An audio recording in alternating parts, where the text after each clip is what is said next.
You like hands that are dead? I don't know, we're looking at a Keter class SCP today, so you know what to do, baby. Hit that like button, subscribe button, leave a comment down below to feed the algorithm quads. Today is SCP-1984, Dead Hand. And yeah, it's a hostile SCP, so I'm excited to see what we get into this time. Check us out over on Twitch. I stream every single day at Aliciaxlife. You're currently watching Aliciaxdeath. Aliciaxlife is my Twitch. Anyways, let's get it.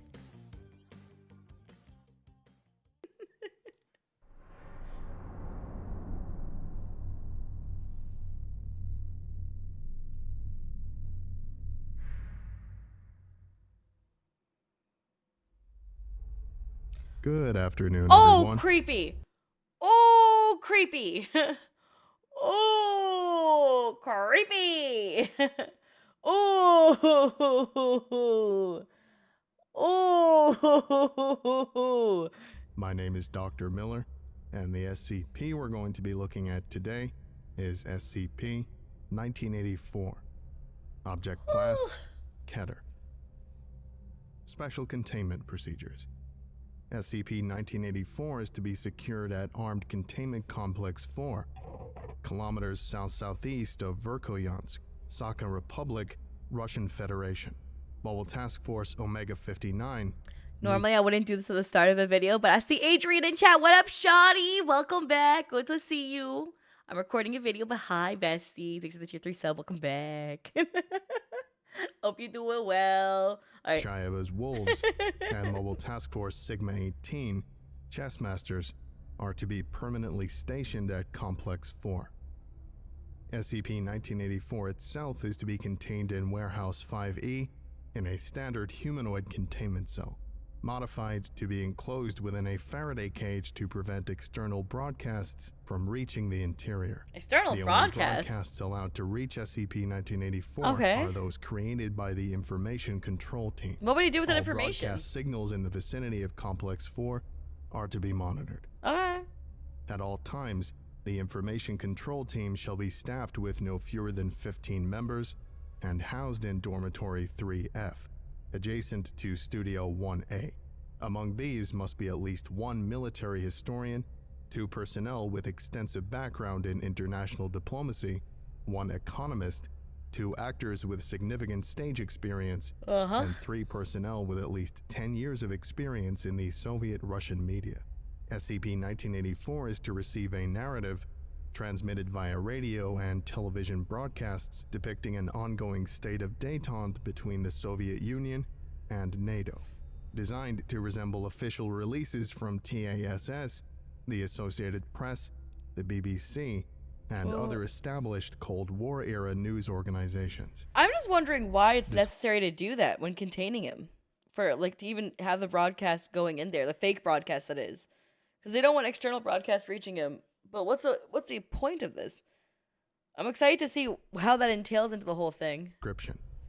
SCP-1984 was created by the Soviet Union during the 1980s to serve as its second strike nuclear deterrence mechanism.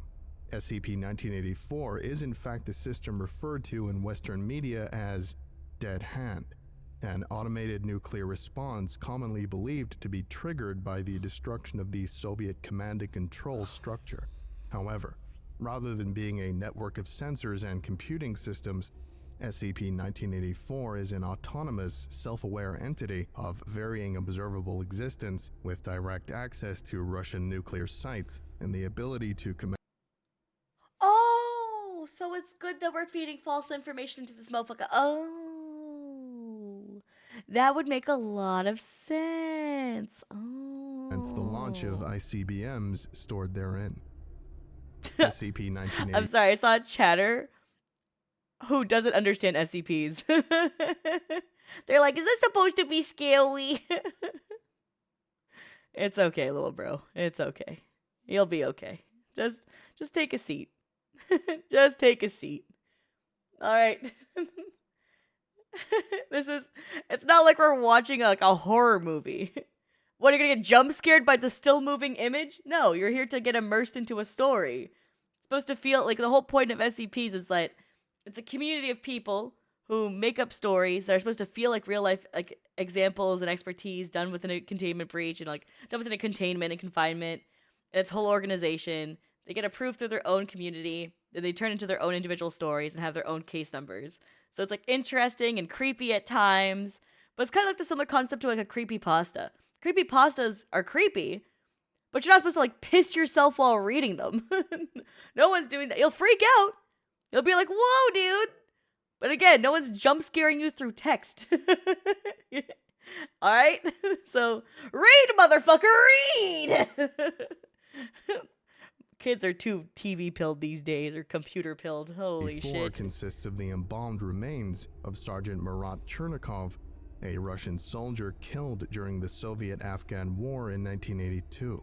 While Sergeant Chernikov is referenced in Project December documentation, no official Russian Federation records exist regarding him at this time. SCP-1984 serves as the locus for SCP-1984-01.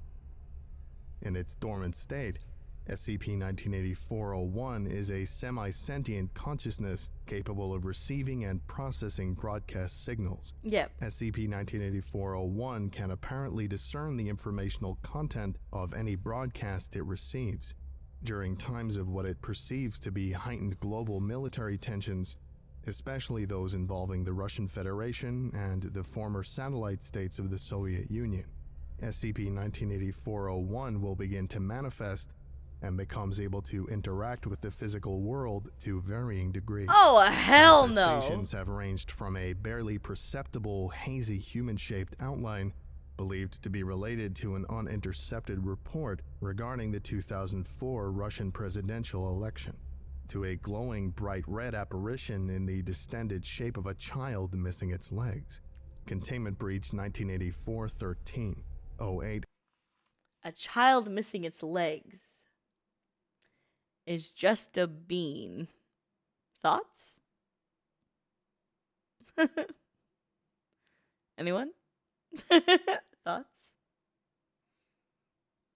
All right. 07, 2008. When SCP-1984-1 manifests in this manner, its secondary abilities become apparent. These include the ability to directly interface with nuclear command systems within an approximately 50-meter radius, and combat capabilities focused on severe disruption of the human nervous system. When SCP-1984 fully manifests, it can move at speeds measured up to 140 kilometers per hour and will immediately attempt to travel to the nearest functioning land-based strategic rocket installation housing R-36M ICBMs. The nearest installation is currently 81 kilometers northwest of Armed Containment Complex 4. Access its command system and launch all missiles at their present targets. It will repeat this process until it has launched all remaining missiles under Russian Okay, so this thing is a fucking menace. Yeah, let's just launch it all, baby. control. SCP-1984-01 is extremely hostile to any human it perceives as interfering with it. It has shown limited vulnerability to microwave radiation. However, this serves to misdirect and confuse the entity rather than directly harm it. Oh, so Loki scrambles him. Recovery log That's cool. 1984. In early 1984, Dr. Sergei, the Soviet Union's official liaison with the Foundation, contacted O5, overseer of Eurasian affairs at the time, Okay. to discuss what was characterized as a matter of grave importance to the continued survival of the human race. At a secret conference in Sarajevo, Yugoslavia, coinciding with the 1984 Winter Olympics to provide cover for the presence of high-ranking state officials from several nations, Soviet and United States officials briefed Overwatch Command on the true nature of Dead Hand, then assumed by the Foundation to be a traditional nuclear deterrent, and the existence of SCP-1984. In the wake of information obtained by Soviet officials after the suicide of Dr. Anatoly Lavrentiev and the subsequent destruction of his research facility, SCP-1984 was revealed to be both increasingly beyond the control of the Soviet government and designed outside of original specifications. I mean, shit. You would assume so. Like, oh yeah, just a casual sentient being That's chilling with our nuclear plans. They didn't really expect anything to go wrong, though. How strange.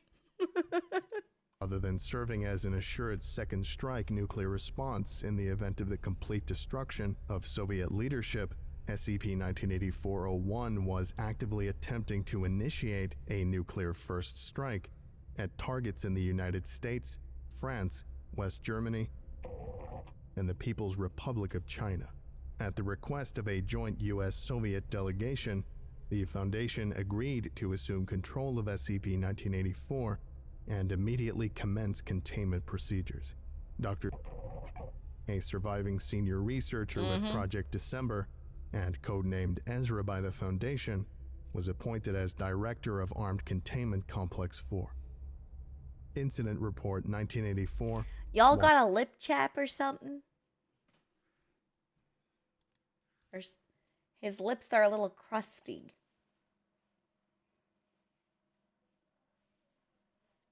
Anyone? Some moisturizers? Yuck. On 08/11/1984, United States President Ronald actually, don't get lip chap for you chat, by the way. What you should be using is Vaseline. Lip chap is a scam. They're meant to dry out your lips over time, so that way you end up using more lip chap over time. That's why you'll notice that when you use lip chap, that you'll keep using it more and more often. You ever notice that? You're like, oh, I need a little bit of lip chap, and then you just keep using it over and over again. That's why. That's why if you use Vaseline, that shit works. And that shit's fine. Just get a little bit of Vaseline. Fuck a kunk on the lips. You're welcome. Reagan joked that, I'm pleased to tell you today that I've signed legislation that will outlaw Russia forever. We begin bombing in 5 minutes, prior to a campaign speech. Thousands of media outlets reported on the president's remarks, and in the ensuing signal traffic, an audio recording of the event broadcast by the People's Republic of China's Xinhua news agency reached SCP. I'm sorry, I'm getting so distracted right now. Someone said it messes with your nose? I want you to answer about that. How does Vaseline mess with your nose?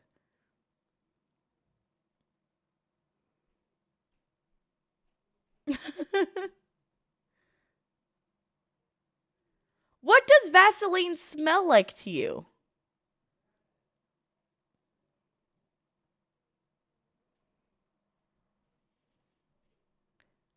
Are you thinking of Vicks Vapo Rub? I think you're thinking of Vicks. I think you're thinking of a different blue tub. Because Vicks is very strong. It is like super overwhelming. Burning! Vicks! You're thinking of Vicks. You're not thinking of Vaseline. Two different things. Vicks is burning. Yeah. That's totally fair, because Vicks is very, very strong.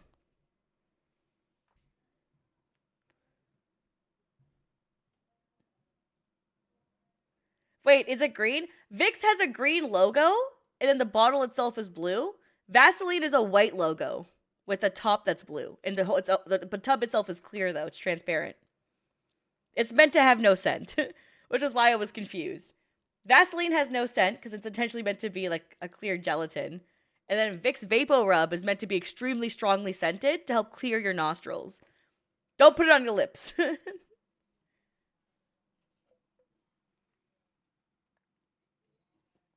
And also congestion for your chest.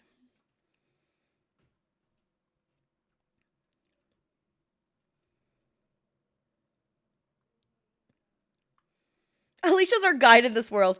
I was just concerned about like the well-being of you guys. I'm sorry. When I see y'all talk about some shit and I get concerned, I'll like turn my head and make sure we address it real quick. I'm sorry to those of you guys watching on YouTube. I hope you enjoy the side tangents that have nothing to do with the video sometimes. And I hope you learned something today about the difference between Vaseline and Vicks, or maybe the fact that you shouldn't use chapsticks and you should use Vaseline instead. I hope maybe I helped inform you a little bit to help make your day a little bit better. Anyways, let's continue. Researchers note, we still do not understand how transmissions are able to occasionally bypass the Faraday structure enclosing 1984. Studies are ongoing. Upon receiving the transmission, SCP-1984-01 immediately underwent a full manifestation event with no detectable warning signs. SCP-1984 The transition to the new image threw me off. 01 breached containment at 0308 hours and was immediately engaged by Mobile Task Force Sigma-18. Okay. Upon sighting Mobile Task Force operatives, SCP-1984-01 assumed the form of a blue translucent emaciated woman dressed in traditional Pashtun attire and began attacking. According to video, Oh, that's so strange because we've had the child who was like red, and then we had like the this is fucking weird. And now, okay. logs, private, and Captain began exhibiting signs of neurological trauma, such as profuse bleeding from the ears, seizures, and leakage of copious amounts of what appeared to be cerebrospinal fluid from the nose and eyes before team members equipped with specialized weaponry. I don't know if y'all ever had a spinal tap done. Oh, those shits are ass when they test your spinal fluids. That shit ass. I can't imagine it coming out of my eyes. Oh, hell no. Could train directed microwave pulses at SCP-1984-1, holding it temporarily at bay.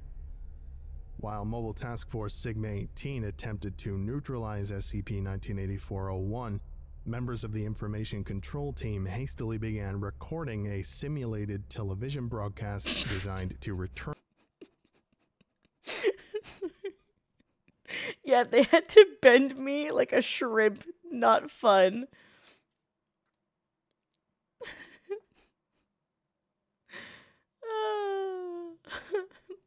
Sorry, person who I just banned in chat, just a heads up, that was not the person who said they got bent like a shrimp. I'm happy you're making a video game, but you don't need to copy and paste it over and over again.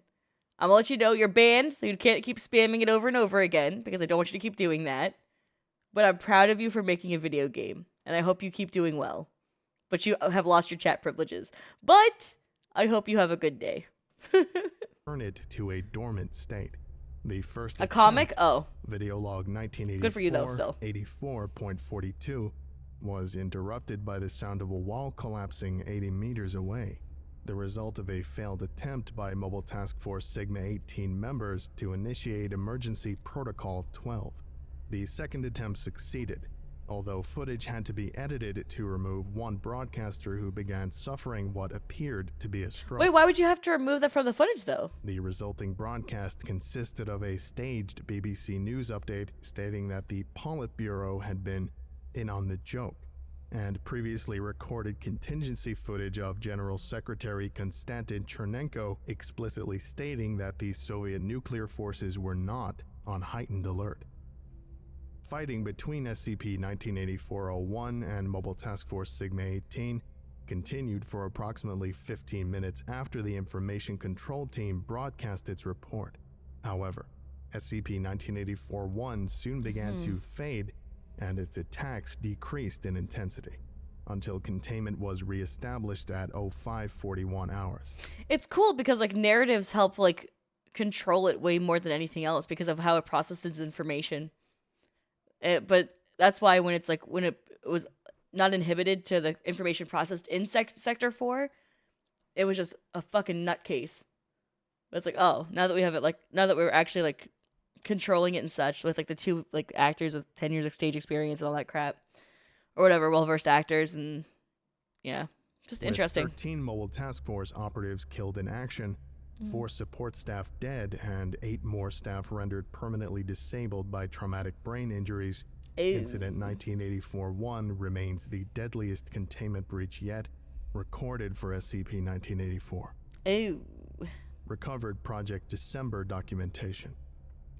Head researchers note: the following documents are fragments recovered from the destroyed laboratory of Dr. Anatoly Lavrentiev, That director motherfucker dead of as fuck. Project December. The vast majority Committed slower slide. We learned that earlier. of information from this facility was lost, and most documents recovered have sustained heavy fire or water damage. This archive was provided by the Soviet government upon transfer of custody of SCP-1984 and the appointment of Ezra as site director. Because of the secrecy of Project December, and Dr. Lavrentiev's triggering of numerous failsafe measures prior to his suicide, these documents are the only source of direct information on SCP-1984 besides Ezra. Documents translated from the original Russian into English by researchers. So I was going to reread something real quick. I just want to make sure I understand it. 1 second. Oh, the trick of numerous failsafe measures prior to his suicide. These documents. Okay, cool. So making sure you knew the context going into Fragment 2C.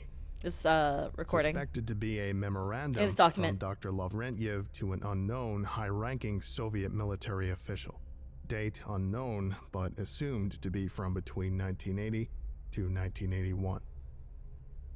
Due respect, the game theorist's beloved idea of a second strike mechanism is just as ignorant as the Oh, game theorists. It's just a theory. A game theory. comrades they criticize. Holy You will shit. find one man out of 1,000 who will push the button that wins the war.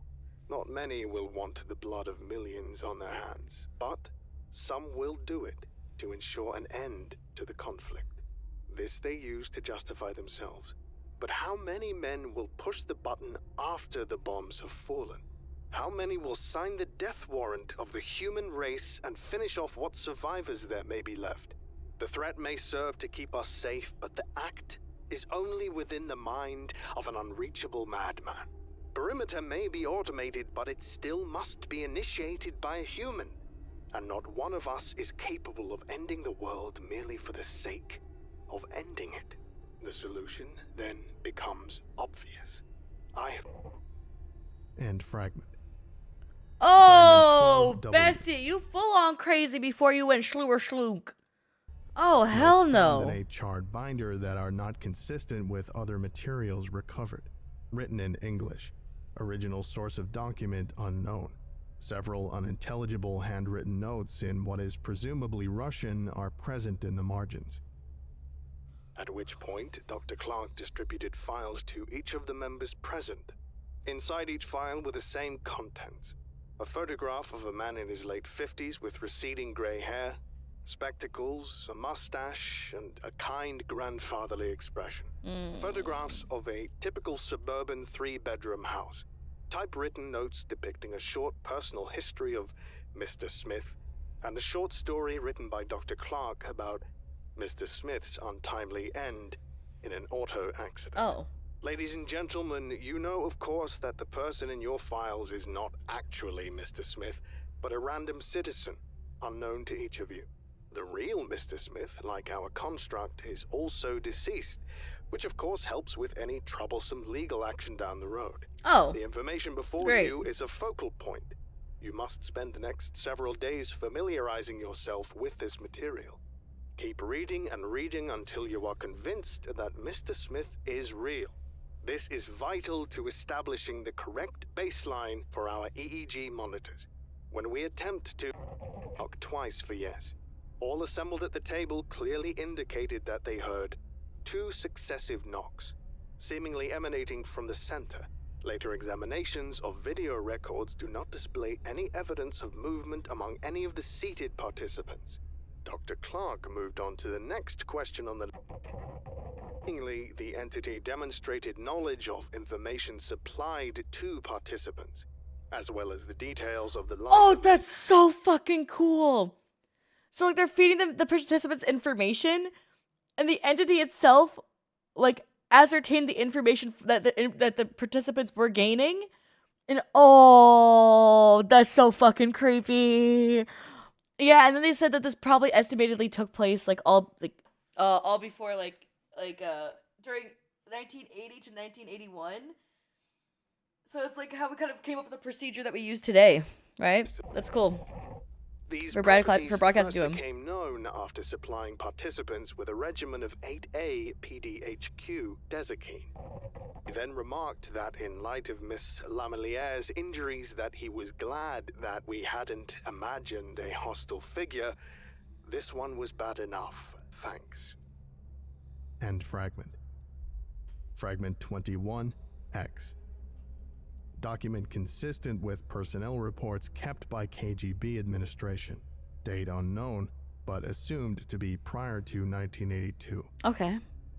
Sergeant Chernikov has been noted by commanding officers to suffer from periodic episodes of what appear to be migraines. However, he has never sought medical attention.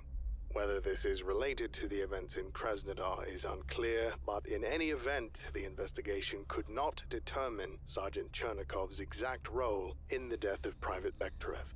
Exoneration. I'm gonna be so real with you, bestie. If you're somebody who doesn't get migraines and you suddenly start getting them consistently, that's a health check. Get that shit sorted out. That's the problem. It happening suddenly and consistently?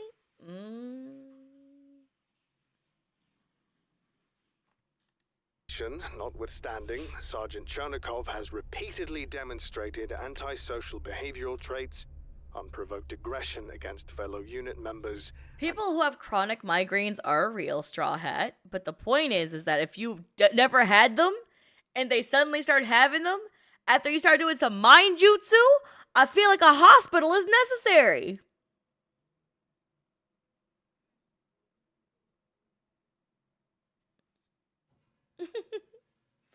Also, there's actually medication to help with migraines too. So actions in the field. Some migraines are actually mild seizures also, so it's important to also get checked out for that as well. Because you don't know if you're actually having mild seizure instead. Sergeant Chernikov's actions in the village of Mangwal far outweigh the strategic benefit originally sought by deployment of Vimepel. It is the opinion of this commission that despite the critical need for experienced personnel in Afghanistan, Sergeant Chernikov be removed from active duty and placed in psychiatric care. We can ill afford such an unpredictable operative in such sensitive mission areas. End fragment. Fragment 29B. Excerpts from the diary of Dr. Lavrentiev. Sorry, 1 second. Just gonna go reread through this really quickly just to make sure, because we were discussing other shit. Because it does demonstrate antisocial behavior and traits, unprovoked aggression against its fellow unit members, and the action and fielded that board is psychopathic. Efforts to prevent the knowledge and subsequent propagandization. Sergeant I can't read the name.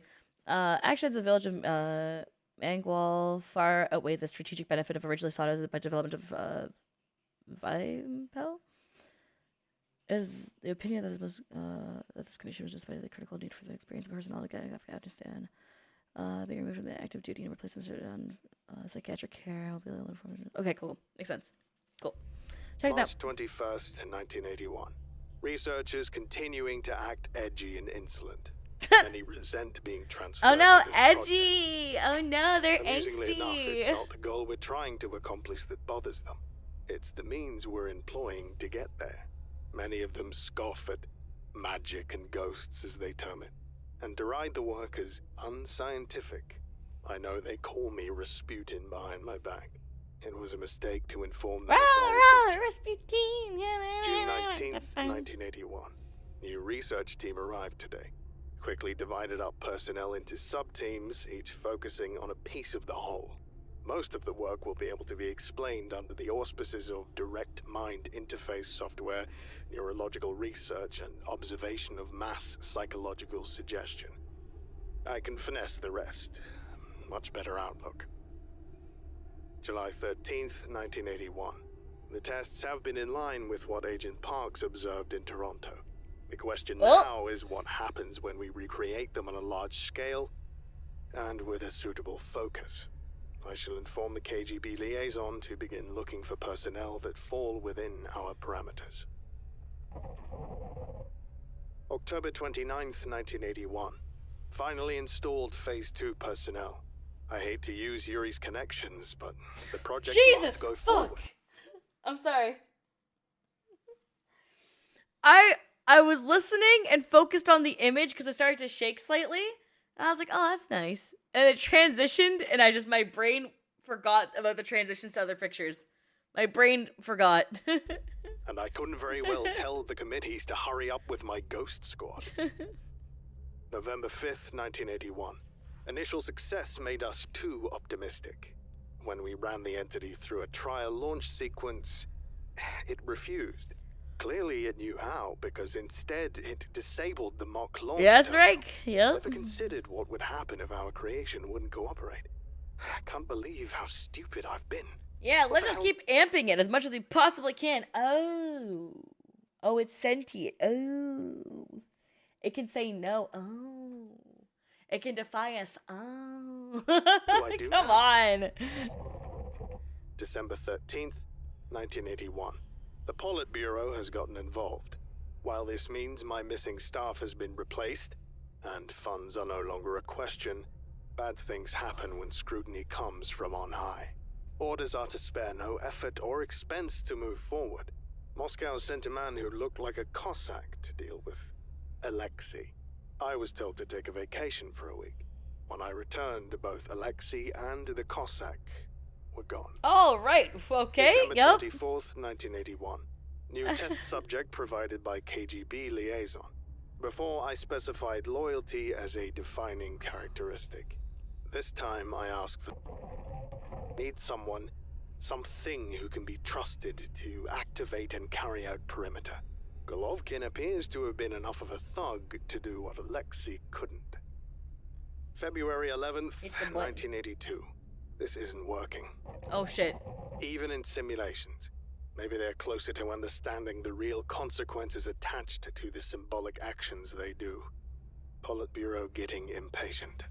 Yeah, motherfucker, you February earlier in your 27th, research said that 1982. hitting that button is New against candidate your humanity identified. almost. A Spetsnaz operative with undifferentiated cruelty to others. Promising. March 3rd, Ugh. 1982. Okay. We've relied too much on pre-existing character traits. This time we will need to...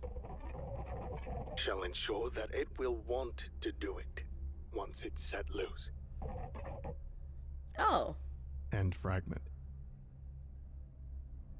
This concludes today's lecture. Thank you for listening. Huh. If indeed you still So kind are, of like painting and you desire are into all it would be kind of dismissed. cool. Goodbye. Oh, bye, Dr. Miller. This article was written by Kalinin. Nice. Thank you so much for watching and for hanging out with us. I know, we got a little goofy and distracted here and there during this, but I hope you enjoyed nonetheless, and I hope you check us out for more SCP deep dives. We did like a few other ones recently, like we finished Flesh That Hates, part 1 and part 2. I did part 1, part 2 for it, and that one was fucking weird. But it was good. But god damn. And then there was one that we did that was like the Yule Man? That one was crazy. I don't know. There's like a lot of really, really fun ones here. And yeah, I think the first one I ever did on the channel though was the IKEA one. I think we did like one that like taught me terminology. That we did the IKEA one. Infinite IKEA is like where my mind first like blew over the fact of SCPs. It was so cool. Anyways, thanks for watching. We'll catch you later. Linked in the description is the original video. Bye guys.